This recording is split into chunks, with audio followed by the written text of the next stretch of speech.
Kapatid ni Mr. Daniel Padilla, abay nagsalita na patungkol sa suportang ibinigay ni Miss Catherine Bernardo sa kanyang PBB journey. At ilan sa mga katanungan ng netizen ang sinagot ni Miss Lela Ford sa kanyang recent interview.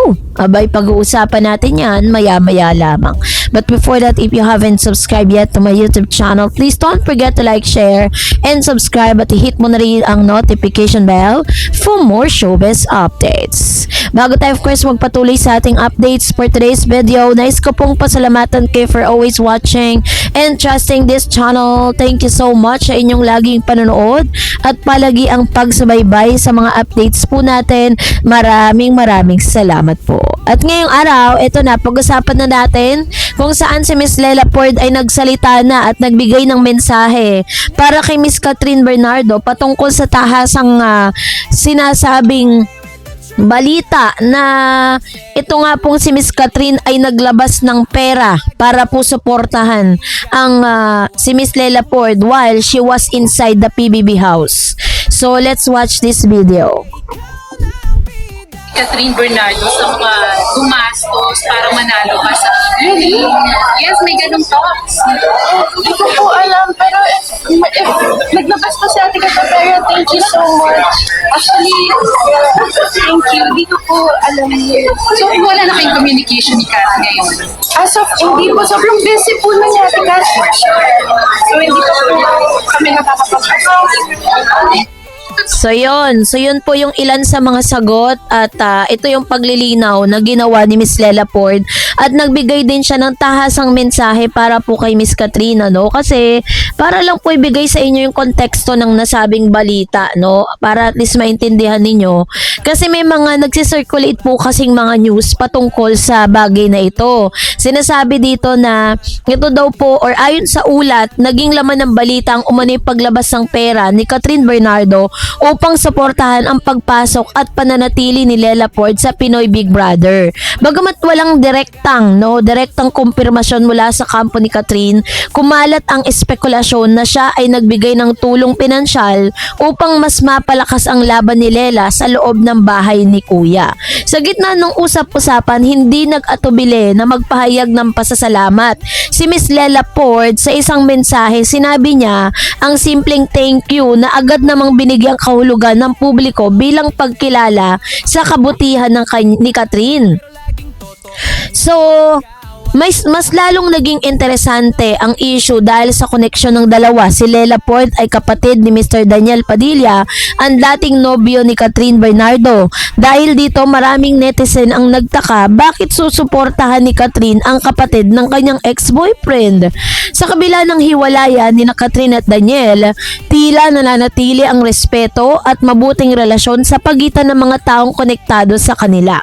Isa itong patunay na hindi lamang breakup ay nauuwi sa galit o hidwaan. Agad namang nagtrending ang isyong ito sa social media at maraming netizen ang humanga kay Catherine Bernardo dahil sa kanyang pagiging mapagbigay at mature. Para sa kanila, hindi biro ang maglabas ang pera para suporta ng isang taong konektado sa iyong nakaraan. May ilang dapat ding nagdududa, no, at nagsasabing baka isa lamang itong haka-haka o pinalaking chismis. Sa panahon kasi ngayon sa social media, mabilis kumalat ang impormasyon, totoo man o hindi. Which is very true, di ba? Minsan kapag po interesante o very interesting ang mga topic, mabilis po yan mag-spread out. Mabilis po yan na kumalat at magbigay lang kanya-kanyang mga opinion ng mga netizen patungkol sa nasabing issue. Hindi rin maikakaila na naging makulay ang journey ni Miss Lela Ford sa Pinoy Big Brother. Pinakita niya ang kanyang personalidad, determinasyon at kakayahang makisama sa ibang housemates.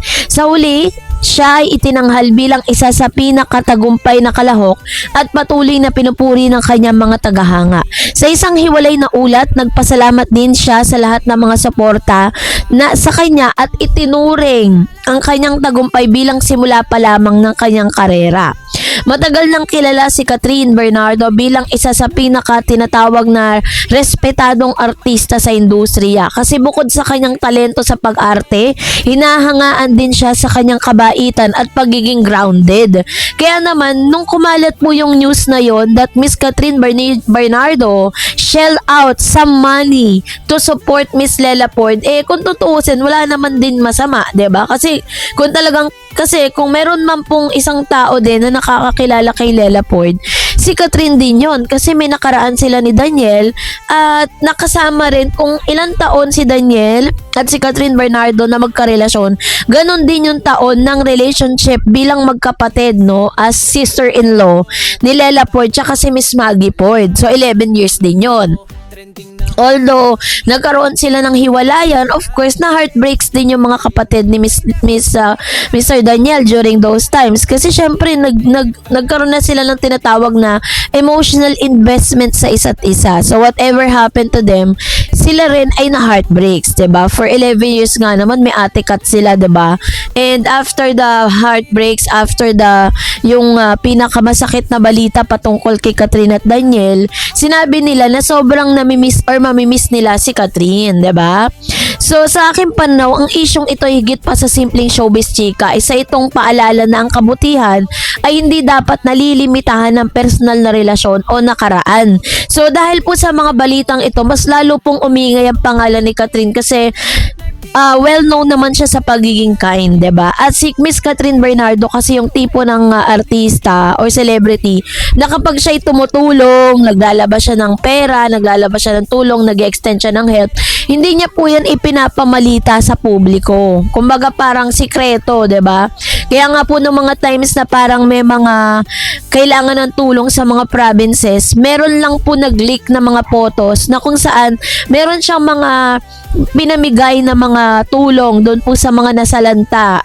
If I'm not mistaken, the year 2025 at may malakas na parang yung earthquake na naganap sa Cebu kung saan nagpadala siya ng tulong doon at yung mga nasalanta at si Mama Min na kanyang ina ang siyang pumunta doon. Tapos yung mga fan at yung mga kasama nilang nagpack nung nasabing mga pamimigay nila, yun ang nagpost. Pero hindi si Mama Min at saka si Catherine kasi gusto nga nila na kapag po sila ay mag-extend ng help, gusto nilang pasikreto lang, ayaw nila na sino-social media. So kung totoo man na tumulong si Catherine kay Lela, pinapakita lamang nito na yung maturity ng bawat may lang isang tao, hindi lahat ay kayang gawin ang ganong klaseng kabutin, lalo na kung may emotional na connection sa nakaraan, which is true, 'di ba? Kasi parang ang iisipin tuloy ng tao na ginagawa yun ni Miss Catherine para kay Daniel, which is ginawa naman po ni Catherine yun, not for Daniel, but for the sister of Daniel. It's just so happen na may connection lang si Daniel at saka si Miss Lela Ford. Kaya lahat ng mga netizen, yun po yung nagiging mentalidad nila pagdating po sa ganong act, 'di ba? So para kay Lela Ford, ang isyong ito ay nakatulong upang mas makilala siya sa publiko. At bukod sa kanyang talento, nakita rin yung mga taong kanyang pagiging grateful. No, para naman kay Catherine, lalo lang tumibay ang kanyang reputasyon bilang isang mabuting tao sa industriya, kung saan madalas ang intriga at kompetisyon. Ang ganitong klase ng balita ay nagbigay ng positibong pananaw para kay Catherine, which is parang timely din, no?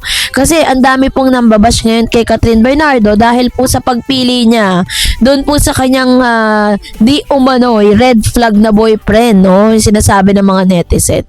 So anyways, maganda rin naman yung gesture na ginawa nila. At the same time, nakita naman natin that Miss Lela Ford is really grateful, no, sa ginawa po ni Miss Catherine. At nagulat din siya, na-shock din siya na ginawa pala ng ate niya yon. So kaya naman, congratulations Miss Lela dahil nagsisimula na rin yung kanyang journey bilang isang actress.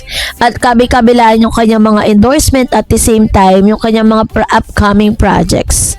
So that's it for today. For more videos and updates, please don't forget to like and subscribe, and please don't forget to follow my Facebook page, Dar Eds TV and Dar Eds channel. God bless everyone.